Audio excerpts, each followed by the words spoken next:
read through and go through those. Perfect. Now it's on the record. So thank you again. Yes, I work at Morgan Stanley here in Scottsdale. Financial advisors who are working with individuals on investment selection, financial planning, but then also working with businesses on retirement planning, and also just having a general understanding of the markets and how they operate, who operates within them. So we'll kind of start there. The purpose of financial markets is going to be to provide capital to firms being businesses. So you think of a company like Apple, right? A couple of different ways that they can raise capital from the markets. And you think about why they might want to do this. The other reason, or the other purpose of financial markets, can provide capital for people. You can't really walk into your local Ross store or restaurant down the street, give them $1,000 and say, hey, I'd like to get a small percentage of your profits for my $1,000 investment. So the financial markets are a way for you to invest in a business, and then you are now a stakeholder and can receive some of the profits either through dividends or price appreciation in that business. So both businesses and individuals like us can participate. So having a knowledge of the financial markets can help support operations of a business. So if you understand the space that you play in, where to invest your dollars, where you can go in the market to get more money or raise capital. We've heard of companies that go through an IPO or initial public offering. We'll talk a little bit more about that in a minute. You can use the capital to support growth. So dollars that you retain that you've earned can be used to support R&D ventures, additional capital or business acquisition. And a lot of times those business acquisitions can be cash deals, or you can use stock or equity in your company to acquire others. You know where to invest your retained earnings. So the earnings that you receive as a company, not all of those are going to go into R&D projects or growth or paid back through dividends. So those are going to then be retained, and then they can invest them in a side pot. Insurance companies are actually very important and use the retained earnings to grow their own balance sheets, and that way they can then take on more clients and insure more people. An increased return on investments, and this maybe pertains more to you and I as well as businesses, but if you have an understanding of the markets a little bit, what certain companies do, whether it's their particular widget or service that they have, where to place your dollars to invest in them can maybe earn you a little bit more money over time. So two forms of capital that a company can raise when they step out into the financial markets. First one is debt capital or bonds. And so these are going to be money that investors lend to companies. So when a company goes out, they issue new bonds. Investors, us, then give them money to then be repaid with interest over time. So much like we would take out a loan from a bank for student loans, car loan, mortgage, this is something that we pay monthly payments until an end date when the final payment is made. With bonds, it's a little bit different. So say you buy a 10-year treasury bond, you're giving the US government money, and they're giving you a treasury bond, and then they pay you interest twice a year for 10 years, and then the final day, they actually repay everything back in a bit of a balloon payment. And so that way you get all of your money plus the interest along the way back. So it's a fairly simple, fairly straightforward transaction. You just want to be careful with who you're lending money to. There's different grades of people. The US government is at the top of that list. You're very likely to get your money back when lending it to the US government. Certain corporations or municipalities, ASU issues bonds to raise money for projects. And then there are investment grade and high yield or junk bonds. And so junk bonds, that's where it's going to be a little bit trickier, or could be a little bit trickier to get your money back if they're maybe not as well capitalized or just don't have as high of a credit rating. So much like we have our own personal credit scores, companies have credit ratings as well from independent agencies. And then the other form of capital is equity capital. As I mentioned, IPOs for the last slide. If a company wants to raise money from the markets, they will issue a number of their shares out to the public markets. Individuals will buy them. And then on that initial capital raise, all of those proceeds go into the company to use. So if a company comes out and issues 100,000 shares at X price, that is what they they receive in to be used for whatever. So they'll come up with a calculation, usually with an investment bank, to how many shares they need to raise, because there's a number that they know they need, whether it's $100,000 or it's usually much bigger than that, usually in the hundreds of millions or billions of dollars that they're trying to raise with IPOs. But it will be a case of they'll come up with that calculation and put that number together. This is money that is not repaid. So once a investor then buys the stock, they own it and retain that little piece of the business. It is a piece of a business. It's not some kind of unknown thing. It is a little slice of the business, and you have a stake in what they do and the profits they raise and who they serve and what they build. And so your value is the price of the stock going up because they can grow revenues or reduce their costs and make money, but then also they might return some of their profits through dividends as well. And so those are where it takes some risk because you're betting on the company doing well. Betting is not the right word. That seems like gambling, and that's not the connotation I want to give to it. But that's where you have the expectation of the company growing and earning money and growing their business, versus the bonds, you're lending money. It's you're looking to get a fixed stream of income. That's the goal there, versus equity stocks. It's a little more risk to then get growth and appreciation of the share that you own. There's a couple different kinds of stock, preferred and common stock. Preferred stock does act a little bit more like fixed income. It is higher on the capital structure. And then there's common stock, where you're looking more for price appreciation versus just receiving kind of a set income stream. So they both pay in the form of dividends. And when I said they're higher in the capital structure, so say a company defaults or files for bankruptcy or goes out of business and has to be liquidated, preferred stockholders will be treated, or capital returned to them if there's anything left after the bondholders. And then common stockholders are last and usually get nothing. But they're both paid in the forms of dividends. Dividends on preferreds are much higher than common stock. Again, you won't get the price appreciation from preferreds, but it's all based on or focused on that consistent payment made throughout the year. And in common stock, you're looking to get a dividend if they pay one. They don't have to. And then the price appreciation as it goes along. So usually it's paid quarterly is when dividends are paid. But it can change too. They can reduce it or get rid of it. The nice thing is a common stockholder, since you do have an ownership stake or position in the business, you do get to vote. I think one interesting thing, an example, is Facebook has a couple different flavors of stock. The common stockholders that you and I would be able to buy, you get one vote per share. Mark Zuckerberg has a different share class, and he gets a lot of votes per share. So he doesn't have to own very many shares to then have a controlling and voting stake in the company. So it's something that can be broken down as stock is issued too. It doesn't have to be every share is created equally. There we go. Preferred stockholders do not get to vote.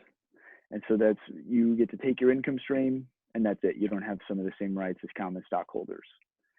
When you go to the market to try to buy stock, preferred or common, you're going to buy at the ask and sell at the bid. And so the market has market makers. Those are different companies, investment banks. So Morgan Stanley is one. It's not the side of the business I work on, but that is one of them. Goldman Sachs. I mean, these are market makers. So they take inventory, so that way when you or I or anybody else goes to the market to buy something, there are shares to buy. Otherwise, they would have to match up individuals together, like I want to buy and I want to sell, and bring them together to then match up the price and go forward there. And that would take negotiation to align on a price you think is fair, versus the market makers. They make sure shares are available. The prices are set, bid and ask.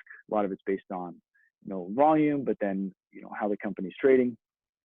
But remember, you always, when the prices are quoted, you buy at the ask and you sell at the bid. So it's always priced at the market value, and the market value fluctuates throughout the day.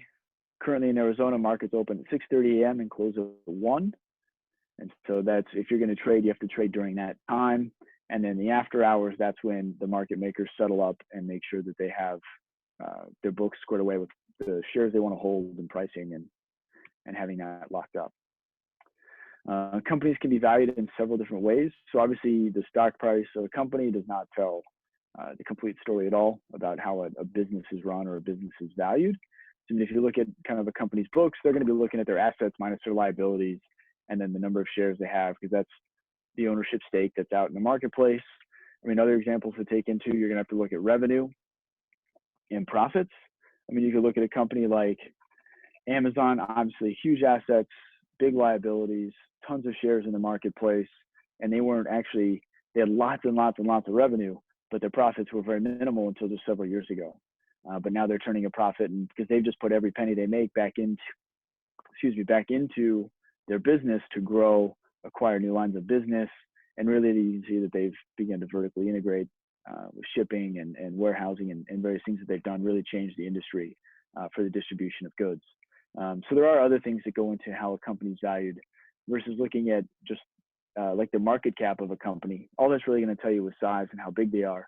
And the market cap is the price of the shares times how many shares there are in the marketplace, and then that gives you a number. And that's why you always see like kind of like Apple and Google kind of jockey back and forth for the largest company in the US. Stocks and bonds, whenever they're issued by prospectus. And so this is something that used to be like a 200-page document that you could go through and request. Now it's all electronically. It's still 200 plus pages, but now it's much easier to receive. What this goes through is going to be everything about a company: the management, how long they've been in place, revenues, forward earning projections, all of their assets, liabilities. It's going to be everything you need to know about the company. And so obviously the longer a company's been in business, the more information, longer track record you can look at to understand if it is something you'd want to invest in, or really just try to learn more about the company in general. When new stock comes out, it's issued through investment bankers. And so they're the ones that help price out the individual shares based on the amount of money that the company is looking to raise, and then when to bring those shares to market to figure out when might be a right time for that flavor of business. A couple of years ago, when Uber and Lyft came out in the same time, I think when Lyft came out, Uber waited a little bit longer just to see how their IPO went before they then came out and issued their shares. So, I mean, it can be some just seeing who the other players in your industry segment are and what they're doing. To look at some terminology there, if you ever kind of looked or thought about kind of what blue chip stocks are, these are going to be large U.S. companies, market cap over 10 billion, which right now for like the large U.S. companies, a market cap of 10 billion is fairly small. But these are going to be somebody like a household name, right? I mean, the blue chips of yesterday were Johnson & Johnson, Procter & Gamble, GE. Those are companies we know. They've been around for 100 years. We know what they do, and you've got 5 or 6 products in your house with their name on it. Looking at, going forward, I think some of the blue chips now of household names that we know are going to be like Apple, Google, Facebook, kind of industry leaders that have changed and really emerged over the last 5 to 10 years. Even though they've maybe been around longer than that, but these are companies that are huge and everybody knows them. Versus you go to the other side of the spectrum and you've got penny stocks. These are stocks that trade for less than $5 a share. I think a lot of times you'll think of a penny stock that trades for pennies, but really is considered as anything that's less than $5 a share. And these would be companies that are probably not heard of, much less known. And the way when you invest in these things, you want to know, I mean, have you made money or not, right? I mean, otherwise, why are you investing this? You want to see some way to track what's happening, whether it's going well or going poorly. And a main way is you look at your rate of return, your performance. And so this is just going to be your increase over the initial investment cost. So if you paid $100 a share for a stock and it goes up to $105 a share, you now have made 5%. And so, okay, that's good. You've made 5% on your money versus it could go the other way where it drops from 100 to 95. And now you've lost money. So this is a way to evaluate over the short and long term of your investment to know how well it's going, kind of on a simple terms. I mean, there could be things you're looking for to come down the road and you're like, okay, they're losing money right now, but this is going to come to fruition later. If you believe in the business, but that's something that's a little harder to track down simply. Again, back to my example of Amazon, it took them years and years and years to turn into the machine that they are now. and really even turn a profit just in the last few. This slide's a kind of a breakdown of the equity markets in general, just to kind of recap everything. So you've got large companies like your Apples, Googles, Microsoft. You've got mid-sized companies. This is your Ross Stores, Urban Outfitters. So maybe names you know, but not quite as big. And then your small cap companies. So like a small cap company would be like WD-40. We know them for one product. They make a lubricant that you can put on pretty much any household item, doors, locks, anything like that. But they have a very much smaller business, and so that's why they kind of fall into those different categories. And then you have those same categories outside the U.S. markets, and then even beyond into emerging markets. So these are kind of what falls in here is like your Brazil, Russia, India, China tend to fall into the emerging market categories, even though you look at kind of like China's moved out of emerging markets. And anyway, it's a way to classification to build investment portfolios for kind of fit different philosophies. So that's why I put this on here, just as a recap of kind of the different equity classes. But then you focus on kind of growth or value stocks. People talk about value stock is something that's maybe fallen out of favor or trades below kind of where it should. Financials tend to always fall into this category, and consumer staples, so things that people use every day. Those are, I mean, they're not sexy, they're not always interesting companies, but that's where you're trying to find value. They tend to pay a dividend and grow their dividend, versus a growth stock is something that is putting a lot of their money back into the company, and they're funding new projects, acquiring new companies. They're probably not paying a dividend because they're putting all their capital back into the business. And then really you're looking at them for price appreciation. So this is similar like Netflix. Netflix doesn't pay a dividend, but when they have a fast rate of subscriber growth, then their stock price is going to go up because they are now more valuable because they're bringing in more money. So these sectors are like technology, consumer discretionary things, sometimes even like luxury item companies. So you're going to find in the growth space. And that can be a boom or bust type deal, just depending on the economy at the time, right? I mean, the first thing to go when money gets a little bit tight are going to be the luxury discretionary items.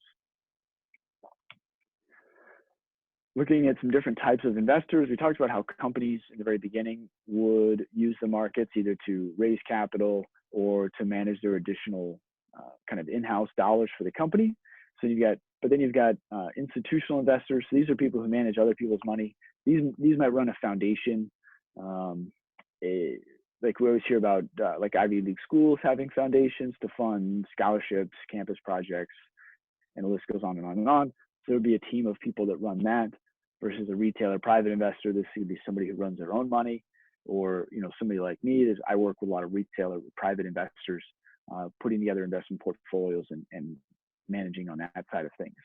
So it's just kind of the two. And then the investment bankers that take companies public, that's a kind of a separate side of the business. And then I think the two descriptions here are pretty apt. We have just completed the transition from a bull market into a bear market here. So we've got a bull where over a period of time the value of the market is increasing, and in a bear market, the value of time where the shares are decreasing.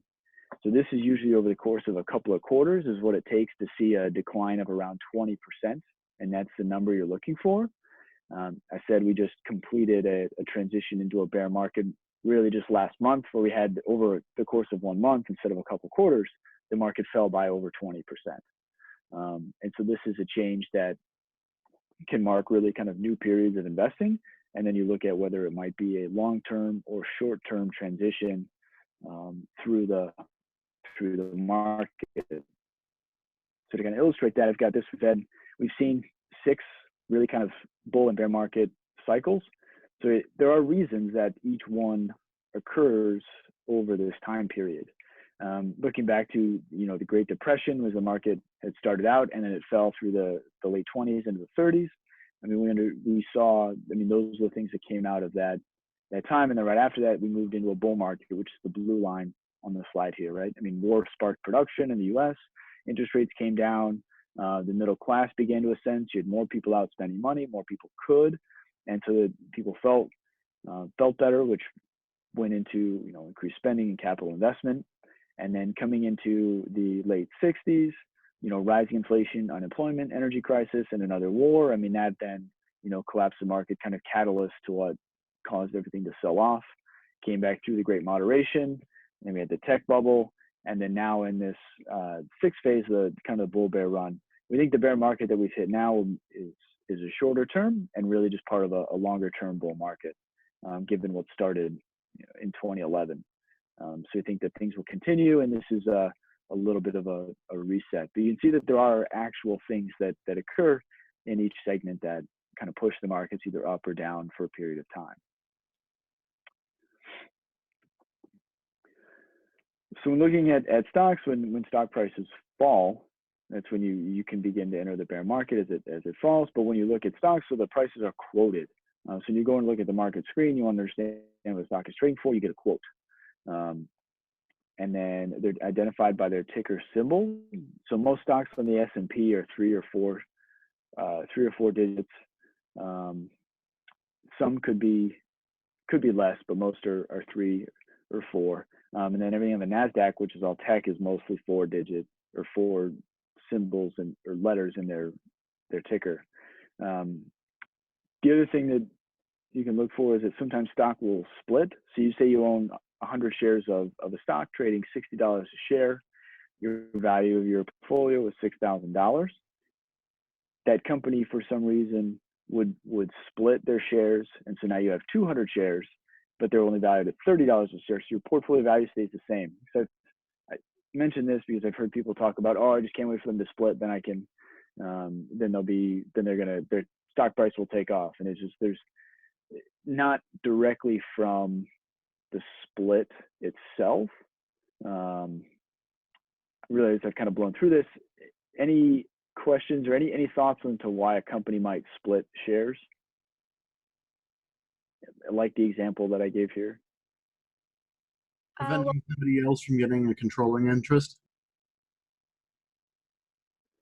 I guess on the controlling interest front, I don't know, because the value is still going to stay the same and the number of shares is going to increase, but the value stays the same. So I don't know that controlling interest would be changed. That would, unless they split it off into maybe a different share class.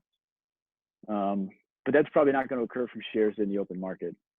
I mean, something like diluting the amount of shares. Oh, like diluting the shares? Maybe, I guess, but it would still be in the open market, so people could still sell it and snap it and buy the shares up. I guess I'll think on that, but I don't. Out of the gate, I don't know that would be a case.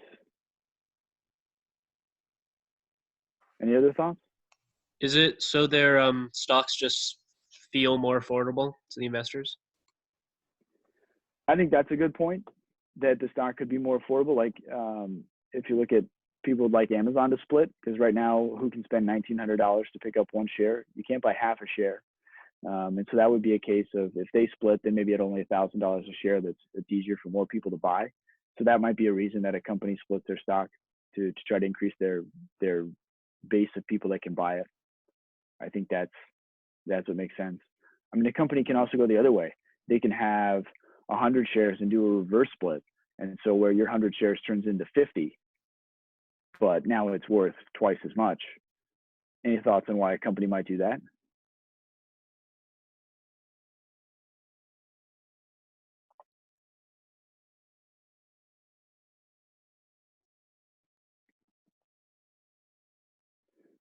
My thought is that if you look at like a penny stock, something that's trading under $5 a share, if you did a reverse split, now your stock is trading at $10 a share, that's going to make your stock look more attractive, right? You're going to seem like maybe a better company, less you're now out of penny stock status.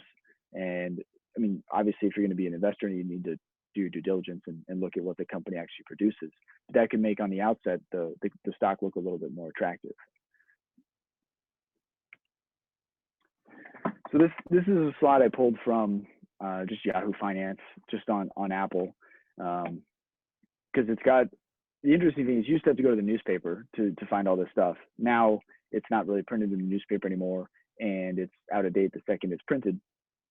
So you can go to Yahoo Finance. It's just a way to get a lot of quick information and try to look at information on a stock and see what might be, if it's worth investing in. So it's got all of your information we've talked about. You've got your previous close, your open, your bid, your asks. You know what it's currently selling for. The day's range is the range of prices that it's traded in that particular day. The last several weeks and months, you've seen day ranges to be pretty wide on a lot of individual stocks, definitely in the market in general. And then the 52-week range, so you can see what it's traded over the last year.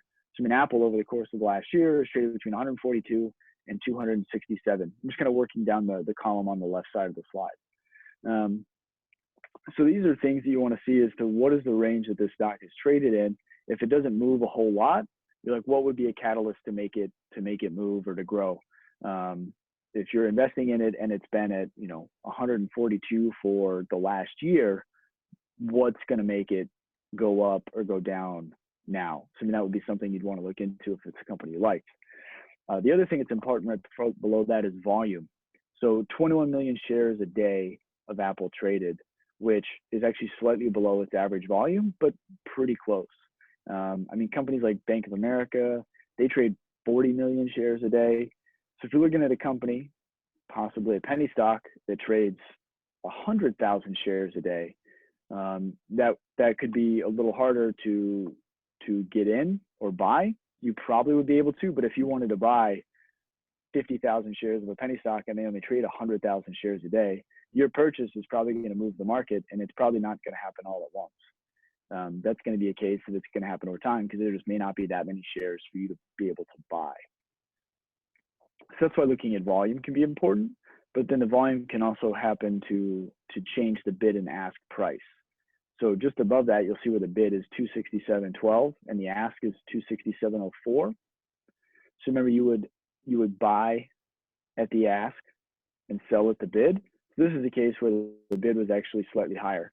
But when you go to buy it, you're going to pay 267.04. Usually the spreads are pretty close, within a few pennies. This one's 8 cents. On high volume stocks, they're going to be very close like that.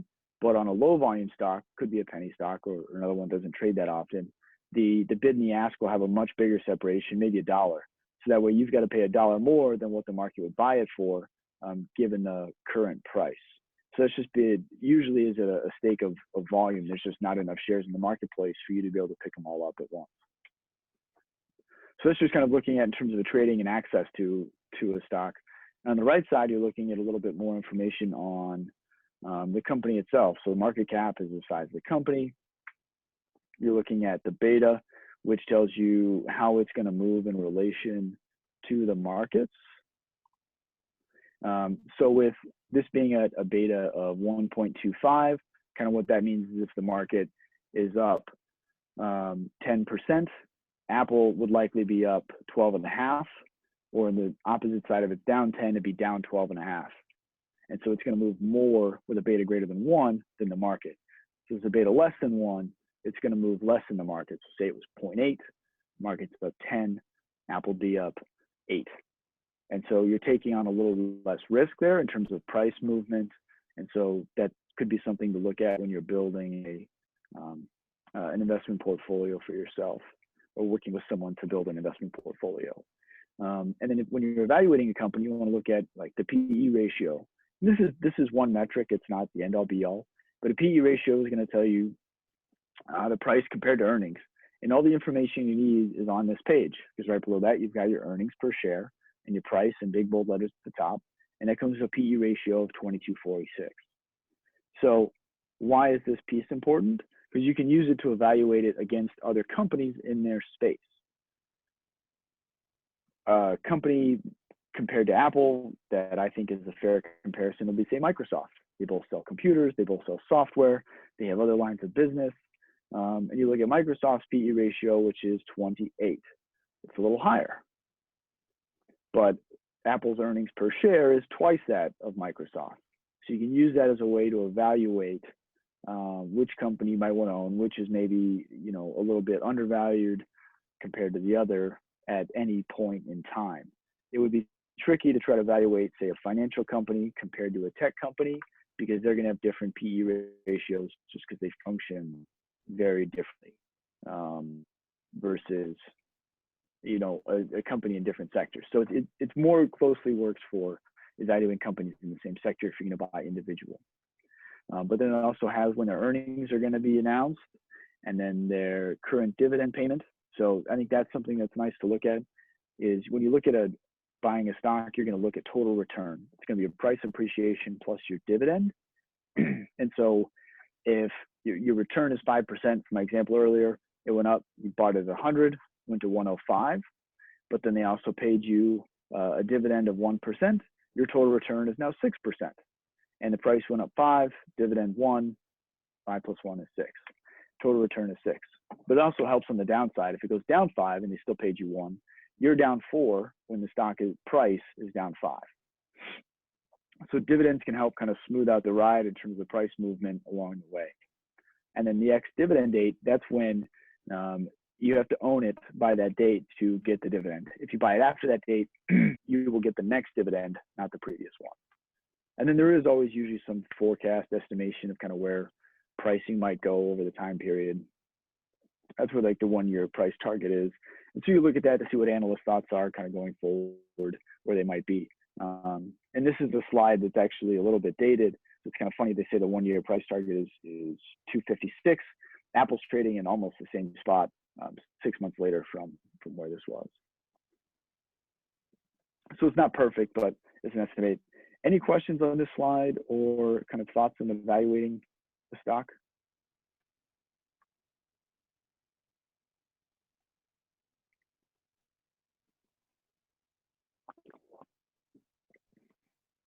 All right. If you think of it later, throw it in the comments and we'll get to it. I imagine there might be an email from Rob at the end of like a handful of things I'll reply back. So that's all good too. Looking at some terms of buying a stock. So you're going to place a market order. So you're going to purchase the current price. Again, the market's open at Arizona time 6:30 to 1 p.m. So when you place an order, whatever the stock's trading at that price, you're going to get execution at that price. It's all done electronically. You're going to get it more or less instantly, or whatever the next price is, but it happens, multiple times a second. The other thing you can do is you can put a limit order in. And so if you look at like a buy limit, which is what this describes, you purchase at or below a specific price. Say you want to buy Apple, using the example 267 from the previous page. You're like, I like Apple, but not at 267. I want to buy it I'll put in for 262. So you put a buy limit, 262, and if the price comes down, as long as it hits 262, it becomes a market order and will execute at the next price. So that way you can buy Apple at a lower price. It also, if Apple doesn't go down, then your order does not get executed. You don't actually get to buy the stock. So there's no guarantee on execution with a limit order, just because if the price doesn't go down, then you don't get it. You can also do this on the sell side. So you already own Apple. You're like, well, I like it. I'm going to sell it at 270. So you put a sell limit at 270. If Apple hits 270, becomes a market order and sells at the next price. Again, no guarantee on execution unless Apple actually hits that price.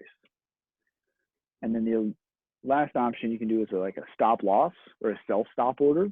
And so this would be a case of you already own Apple. You put a self-stop in at 255 because you're like, you know what, I'll write it down a little bit, but below 255, I'm going to take my money and then go somewhere else with it. I'm not going to expose myself to more losses. So if Apple drops down to 255, no matter what, as soon as it hits that, you're going to sell at the next price and then you're out. And then this way, again, no guarantee on execution unless Apple actually goes down. Sometimes when prices are moving very quickly, and I've only seen this happen that I can recall once in my career, and it was in like August, September of 2015, the market opened like 30% lower.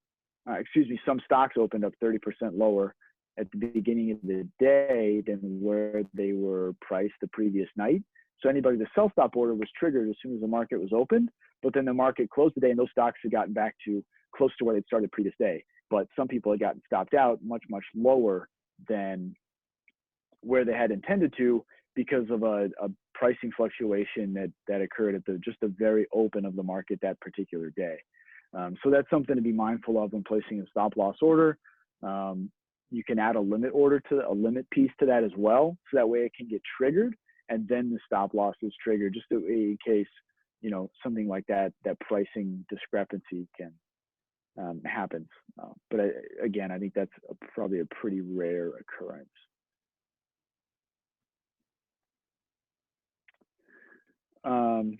Bonds trade a little bit differently. So when you're looking at to trade for bonds, those are going to come out. You're going to put out a bid, and it doesn't happen instantaneously like the stock market does. Again, I think there's more matching up of buyers and sellers to take place. There are market makers, but again, it takes a few minutes to match people up, match it up with a market maker. And then this is a breakdown of the different bonds. You've got your investment grade, which is treasuries, corporate bonds, non-US bonds, mortgage bonds. Municipals are bonds that are tax exempt from state, local, and potentially local and Fed. So if you buy a municipal bond in your own state, you won't pay any taxes on the income, Fed or state, which is nice. Treasuries, you'll pay federal tax, but not state tax. So there's some different tax advantages to buying different forms of bonds. And then you've got also the non-investment grade, which is high yield or junk bonds. And those are where I mentioned kind of in the beginning of this presentation, there's different credit qualities, much like you and I would have a different credit rating. And it's, again, the likelihood that your money will be returned to you. So if you've got a couple of friends, call them Steve and John. Steve pays you back every time. John less likely to. You're not going to lend John as much money as you would lend Steve, because Steve pays you every single time. Unless John sweetens the pot and says, hey, tell you what, I'll give you your money back plus 6%, versus Steve is maybe only going to give you 1%. So the difference here is they incentivize you to invest or to lend money to lower credit quality companies by paying you a higher interest rate or higher income while they have your money. That's the way that they incentivize. And so sometimes the high yield stocks can move in price more than, you know, their investment grade counterparts or their tax-free counterparts, which tend to function a little bit differently than other types of bonds. But I wouldn't expect anybody, you know, early in their careers to be buying many bonds or much in general. And the long-term price appreciation is pretty minimal, and they do tend to be pretty heavily influenced by interest rates. And right now, interest rates are so very low that the yield or interest rate that bonds are paying is very low as well. And so you really can't earn a whole lot by investing in bonds at this time.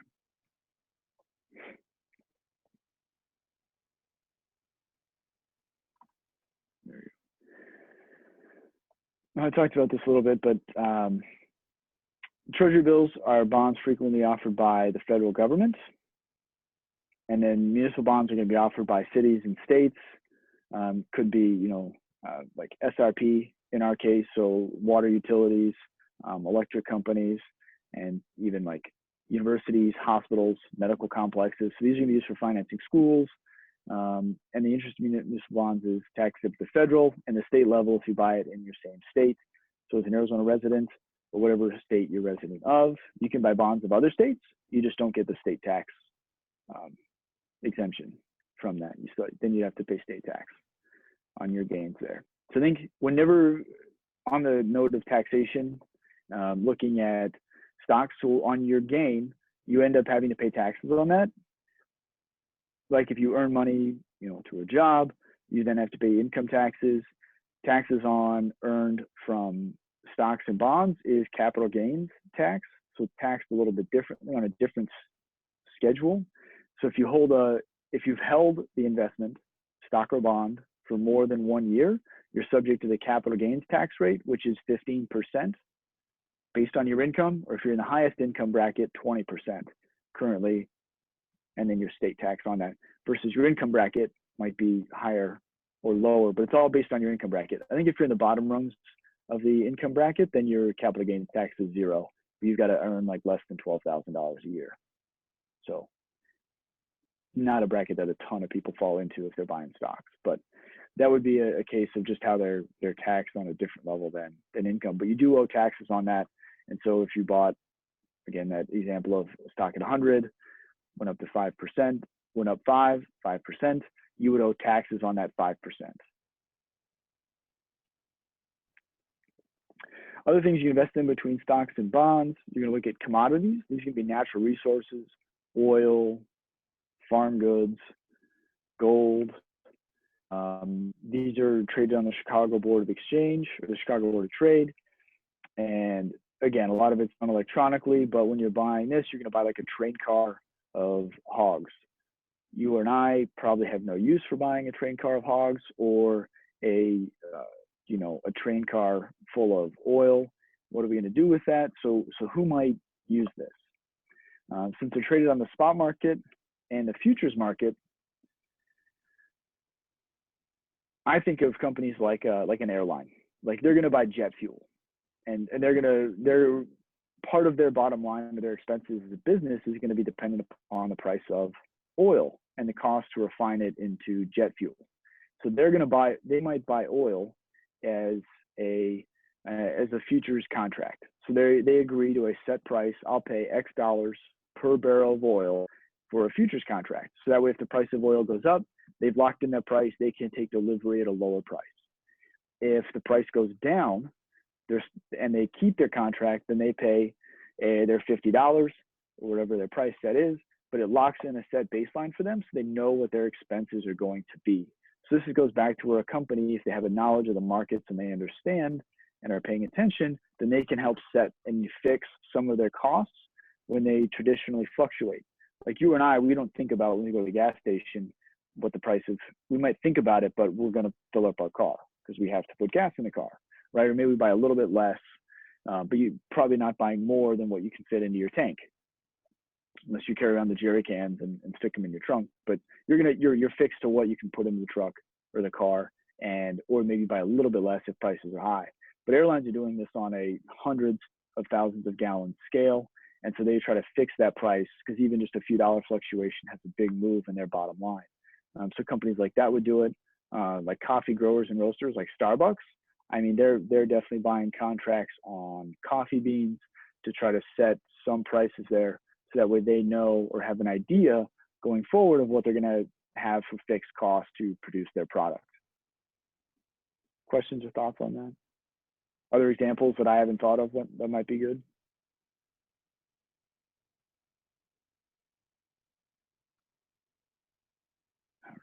I had a question about selling. Can you sell on with a futures market? Yeah, so you could buy so if you bought for the futures contracts, yeah, you can sell your contract to somebody else and trade your contract until the contract comes due. It can be traded. Yeah. Okay, so there's something with like farming or any like production, you could say, hey, I need to make sure that I make this much. Here's what I would like to. Yeah, and that's what the exchange is for, is then for trading the futures contract, because they all have due dates. And so until the date comes due, and that's when the contract is either then fulfilled or the final purchase or the contract holder then has to deal with it, it can be traded, yes.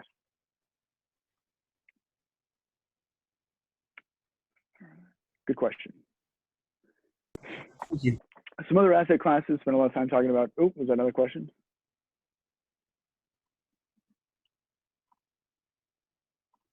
Okay. Besides commodities, stocks, and bonds, we got real estate. So you've a lot of heard like REITs. This could be portfolios of individual houses, multifamily like apartments, commercial real estate, warehouses. And then you'll see that put together into baskets. You've got master limited partnerships. This tends to do in the energy industry. This is usually like pipelines, transportation, or like refining of oil or natural gas. Cryptocurrency, different asset classes you can invest in. So your various coins. Bitcoin is, I think, the one that's gained the most kind of legitimacy. I'm happy to be corrected on that, but that's the one. They've got a ticker that trades on the exchange. And then foreign currencies, you can trade foreign currencies, so hedge against the US dollar.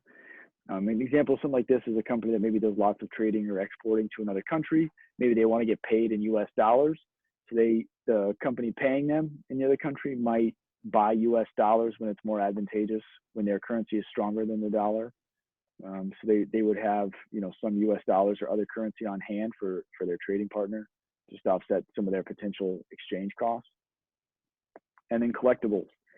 The reason I think some of these fall into the alternative asset classes is REITs are pretty liquid. I mean, there's different real estate investment trusts that trade on the exchanges. You can trade them any second during market hours. Then there are private REITs, which they might not be liquid nearly as often. And liquid, I mean able to trade cryptocurrency that's got a whole separate system usually for trading and exchange. And like collectibles, this could be art, could be cars, anything that, you know, people collect, which is anything and everything. I mean, you got to go to Craigslist for that. No, I mean, Craigslist is maybe a terrible place, but I love Craigslist. That's why I use that example. But like eBay would be a place that's like your market exchange for collectibles versus something like, you know, stocks. You're not selling and trading stocks on eBay because you can't. But so how are these different investments packaged together? One common way is mutual funds. So it's people get together because I mentioned earlier, Amazon is $1,900 a share. If you only have $1,000 you want some of Amazon, you could buy a mutual fund that has Amazon as one of its holdings. So it's a professional investment team that runs and picks the stocks and bonds that go into it. They have a basic investment philosophy, like we buy large cap stocks that pay a dividend or don't pay a dividend or whatever their philosophy might be, but they're actively picking and choosing what goes in there at any given time. You can buy them through your bank, a brokerage account. They can be held in retirement accounts. And they have different share classes that have sales charges and internal expenses. Again, you're paying for the internal team. Another option is an exchange traded fund. This is a group of stocks, much like a mutual fund, but it can be an index fund. So it's passively managed, meaning that there's a portfolio manager that puts it together based on the index. They buy everything that's in the index. The S&P 500, if you look at that ETF, that SPY, which tracks that index, it's got 496 positions. It has everything in the index, market cap weighted. So the largest companies get the biggest share. The smallest companies have almost non-existent share. There are actively managed ETFs. Again, these are where there's maybe more of a portfolio management team, and they pick and choose some of the stocks go in there. Tends to be, again, very focused on a specific philosophy. So it might be like innovative technology companies or innovative disruptors. And so then they're going to pick 30 names from different areas, some technology, maybe some biotech or healthcare, and then put them together in a basket for people to buy. So again, these are like kind of themed baskets of stocks for you to buy if you didn't want to go in and pick all of your own individual stocks or bonds. Matt, can you explain disruptors in that case? Sure. So you look at Tesla as like a disruptor company, right? They came out with a car at a time when no one had any faith really in American car manufacturers, or in general, there wasn't a lot of faith in American car manufacturers in terms of changing what they're doing or bringing like really a new product. And then Tesla comes out with an electric car that's actually really good. I'm a little biased. I like it. Don't own one, but I think that is a company that is a disruptor. They're just doing things a little bit differently, and they're putting every penny they have into it, and they're really swinging for the fences to make it happen. You think of, drawing a blank on her name, but the Theranos company. They could do a whole host of blood tests and blood work from just a few drops of blood on the prick of your finger. They would have been a disruptive company if it was actually real. But it is a company that is trying to do something that no one else has done. I mean, Uber is a disruptor of the taxi cab and transportation business. I mean, not without some challenges and some problems that they've had, either from management or like their vehicles in practice. But it was an idea that they put into place and they turned it into a company. And that's kind of looking at the disruptors. They've changed the way you look at a particular industry. And that's why I kind of think of those. That work? Okay. Good point, Rob. Good point. And so you will find mutual funds or ETFs that could say have a disruptor lens that they're looking through to look at or to build around their portfolio. The difference is mainly in the way they trade. Mutual funds price once a day. And so at the end of the market close at 1 o'clock, they then price and that gets updated in your account.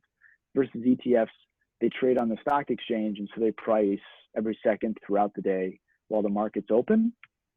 So you can trade them like a stock. They tend to be lower cost than mutual funds, at least the passively managed, where they just buy the index. Because there's not a lot going on behind the scenes. They just have the index versus the actively managed ETFs tend to be priced closer to what the mutual funds are, more or less. And by pricing, like a passive ETF might cost 0.04%. Very cheap. And then a similar like large cap mutual fund might cost 0.7. So that's a big difference, 0.7 versus 0.04. But an actively managed ETF is going to be somewhere in the middle, probably like 0.6, 0.5. Just depends on what it's trying to do and how difficult the stocks are to manage and what it's looking for. ETFs can also be structured in different weightings. This got very popular, I think, kind of 4 years ago, of doing something other than just market cap weight. So alternative weighting might be like an equal weighting, where every stock in the index is weighted the same. So you take the 496 stocks in the S&P 500, and they all have the same influence on the outcome of the position. So the smallest company, if it goes up a little bit, it's going to have the same influence as the largest company going up a little bit. Versus in a market cap weighted index, the small company, because it has such a small piece of the index, will do almost nothing, even if it has, doubles in value. And then like fundamental factors might look at the fundamentals of a company, looking at like management structure, looking at the revenues. Like we'll only buy companies that have like grown revenues for 5 years. And then factors, like we're gonna start our screening and looking at companies that they pay a dividend and have grown a dividend over X amount of time and have never cut the dividend. So there's different things that they'll look at to kind of get a pool of investments together and then narrow it down from there as to what they want to own inside of the portfolio. So again, this would go to whatever your philosophy is or thought on kind of how you want to invest your money. This is an example just from a mutual fund page. When you go to their main page, you can get all the information you need in just a couple of screens from their websites.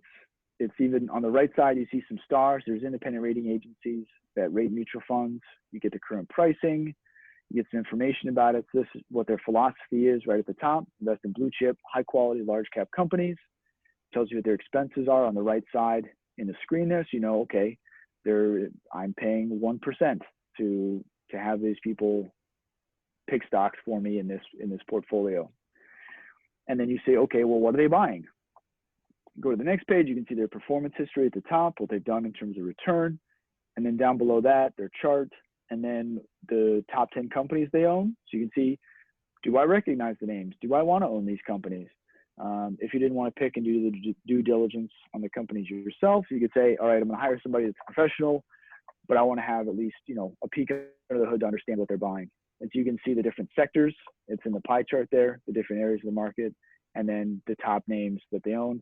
I would bet that everybody recognizes, if not all, 9 out of 10 of those names on there. So, I mean, these are, again, when they say the philosophy is blue chip, if they owned WD-40 or Ross Stores, you'd be like, well, that's not a blue chip company. And so that's probably, they're deviating from their philosophy. I may not want to buy this. And then sorry, just making sure I'm on the right page here. So when looking at buying stocks or bonds or deciding what you want to put into your portfolio, there's some risk and return. And so this chart kind of illustrates, I mentioned right now, interest rates are low. You're not earning a whole lot in bonds.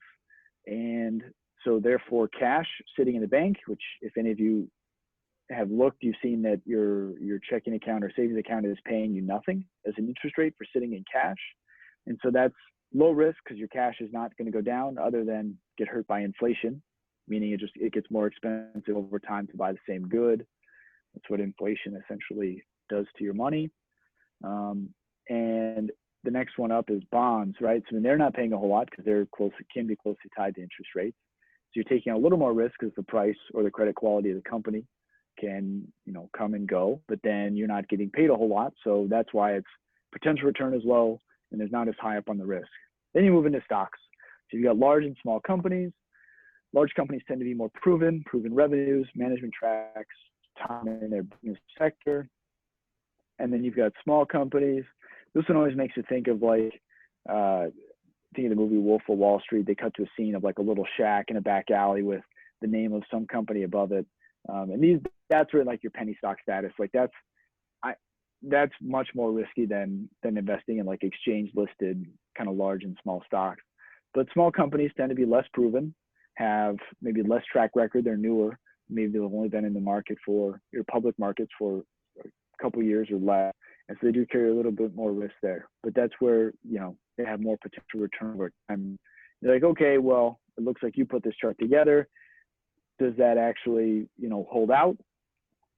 And so this is the chart looking back to 1926 between, you know, the top gray line there is U.S. small cap stocks. Their average return over the time period, 1926, is almost 12%. There's almost 100 years worth of history there looking at those prices. And so yes, companies have changed over that time, but companies that fit the bill of a small cap stock.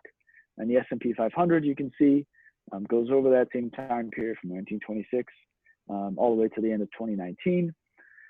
Compared to the green line, long-term government bonds, which that number is slowly, you know, deteriorating over the, you know, recent months and quarters. But you see where inflation has outpaced your current savings accounts. Now, inflation has averaged around 2.8%. And so if you're sitting in a cash and savings account earning 0.01, 0.05, I mean, you're not keeping up with with just inflation or the cost of goods that you'll need to use those dollars to buy. So you can see that it does hold out over time, that investing in equities, your chance of return is much higher. You'll also notice on this page that the green line for the government bonds is fairly smooth. Feels some little bumps and dips, but it's fairly smooth compared to the two equity lines, the gray and blue, as they've got much bigger dips. Even looking back to like where 2008 is, on the closer to the right side, you can see it's a very notable dip down and then kind of a recovery out of that.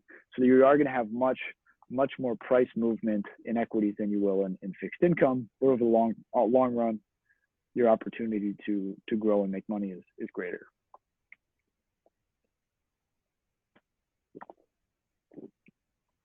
This page just shows the volatility in any given year of price return. So this actually goes back to 1946, but there's a lot going on. It really breaks down into three pieces.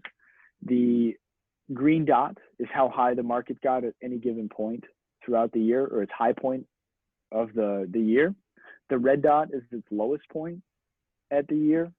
And then the blue line represents where it actually finished. So on the right side of it, if you look to where 2008 would be, you see at its worst, the market was down 49%, but actually closed down 37%.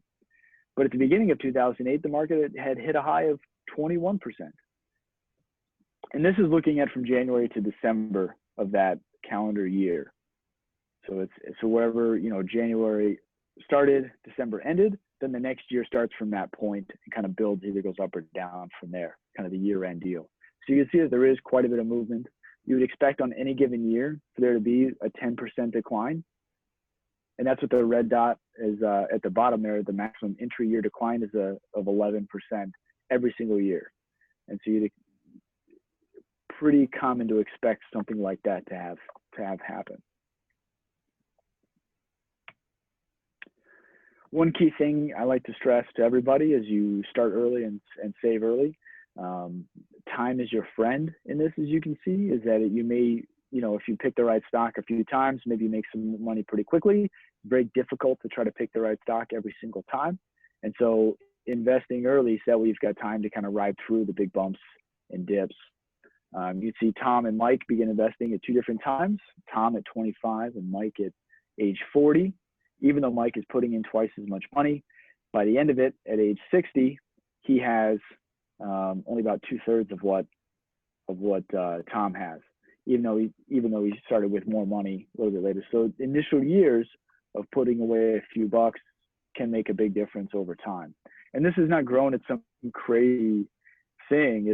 It's grown at 7.5%. So we saw on the previous page, the markets have advocated a little bit more, and you can see that it just takes some time, and putting money away early and being consistent with it, because like they both started by doing it just every single month.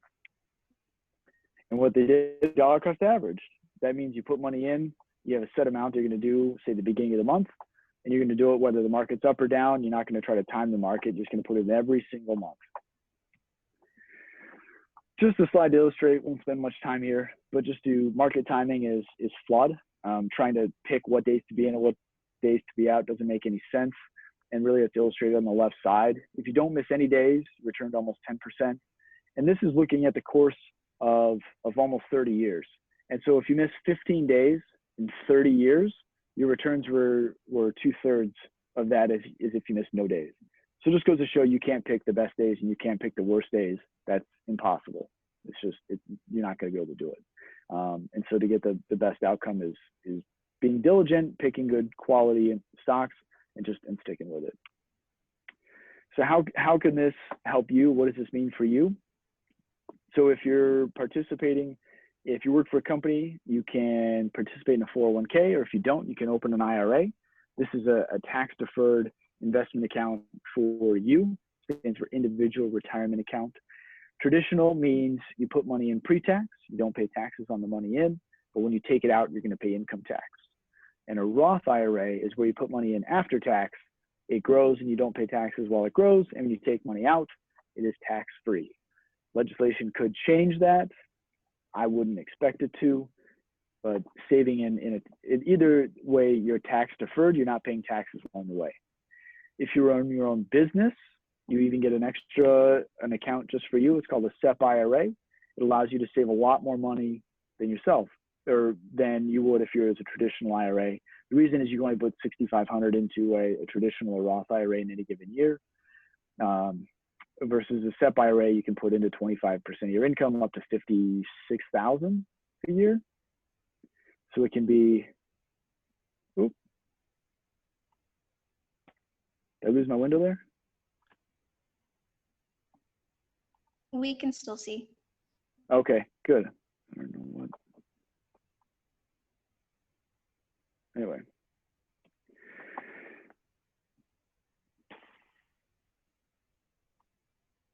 Hang on, looks we got it.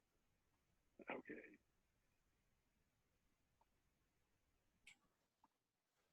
Just try and reshare. There you go. Yeah, that's what I was trying to do here because it got stuck. I don't know what happened there. There we go. Sorry about that. The biggest thing is when you have an option to take advantage of your employer's plan. So if you work for a company, they tend to match. Most companies do. And money's going to come in out of every paycheck and dollar cost average into the market as you go. So in the example here, we've got Sally, makes $50,000 a year, puts 6% into her retirement plan. Her company matches. And so she gets an extra $1,500. That's free money. I know we all like a little bit of free money. And so Sally puts $3,000.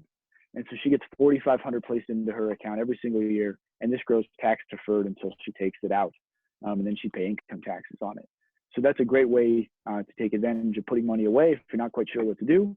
And then most employer plans will have a short list of options, but by and large, they are pretty good. You shouldn't have much issue with the quality of the options that you have there. A couple final thoughts. I know I'll have like 2 minutes for questions, but save first, spend second. Try to put a few bucks away. You can work your way up to 10%. The example is Sally. If she starts with 6, but she can work her way up to 10 over time. Start early and think long term. Diversify your investments. Probably don't own just Apple stock. You want to own a basket of things because you don't know what's going to be best in any given point. But that way you reduce your risk a little bit versus having all your eggs in one basket. Take advantage of any offer retirement plans. Again, if they match, it's free money. And if they don't match, you at least get the tax deferral. And with a 401k, you can put $19,000 a year away versus an IRA at $6,500. So you put a lot more money away. And then credit, we didn't really talk too much about it, but make sure you use it wisely. The one advantage right now is interest rates are low. You tend to be able to borrow money for pretty low cost, low interest rates. Again, something just to be mindful of. But if you're looking at making a purchase, you use credit for. Credit card interest rates are totally different. They're always super high. And just be mindful of taxes and fees, just understanding what they are along the way.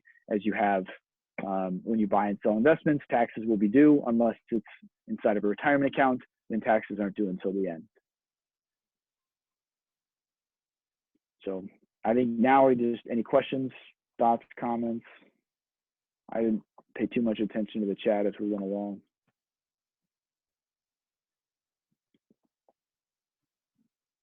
I have a question.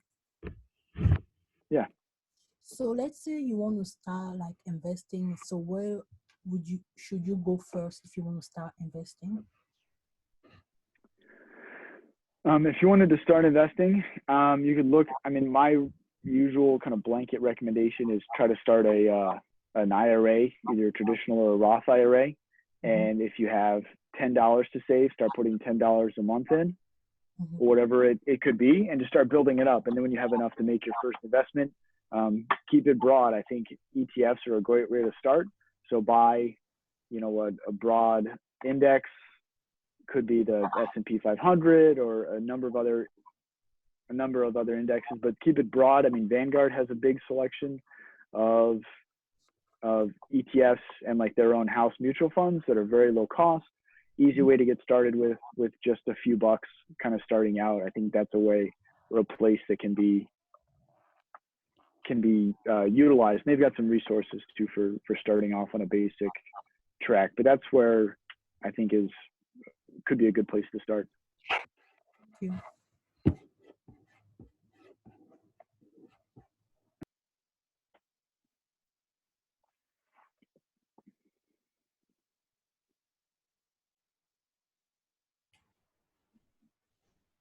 All right. Stop share. Check the chat, see if there's anything I can respond to there. I see you're showing off your Wildcat colors. Get a rep where you can. And it's not a slight to anybody at school at ASU. I just didn't go to ASU.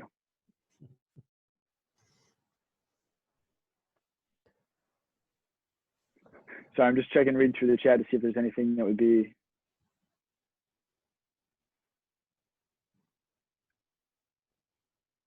Something from Rob, looking at after hours, Apple's up in the after hours. So when banks settle between, some trades can still be placed, but they're not like executed. There's no guaranteed execution.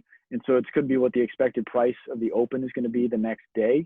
And so that could be the institution settling. It could be people setting the settling trades. I know Fidelity offers like an after hours option to place trades, but again, there's no guaranteed execution on it. So usually it's the expected price open for the following day, and it can change throughout the night. I'm going to put my info in the chat now.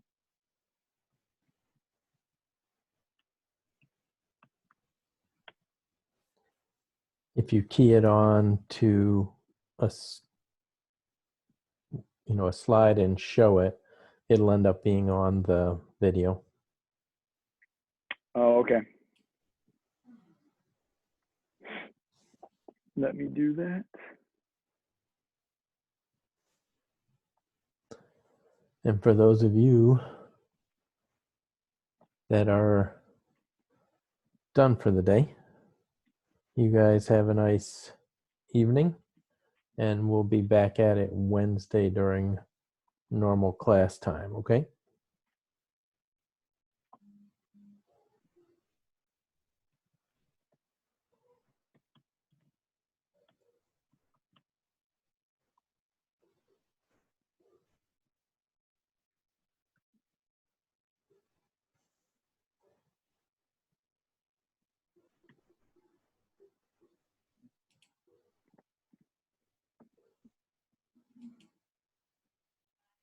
All right, screen share again.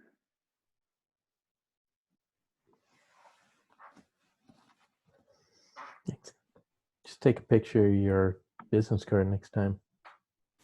Yeah, throw that up there. That would work. Nice. Does that work? Yep, that'll get it. Yes, it works. Thank you. Night. Thank you. Appreciate your time. In terms of this class, this mostly personal stuff as far as like personal finances and not so much business finance? No, it's a combination because all of the underlying for this is actually the financing of publicly traded companies. And so when people go to market with offering ownership in their company, so for example, when Lyft and Uber decided to go from private to public, all the sale of the stocks in the initial offering, less whatever fees are there, end up going to that company to fund their growth. They also can sell unissued stock and again fund additional growth. But generally speaking, this class we spent a lot of time on the personal side as well, so we understand the workings of those markets. And I guess one additional thought, if I didn't touch on it, but a lot of times companies, after, even before they go public, they can issue shares to existing employees, either through bonus or as a part of their compensation package. And so then if you're working for a company that's not yet public, but you've been awarded shares in some capacity, when it then goes public, you now have a market to sell the shares that you've been given, or we're able to purchase at a, potentially a discount for being an employee of the company, or have that being part of your compensation package. And so now you have a market to sell that and realize the equity that you have in your company, or just take it as compensation. And if the company continues to grow and grow, then you've got more dollars made from that in addition to just your salary. All right then. Thank you.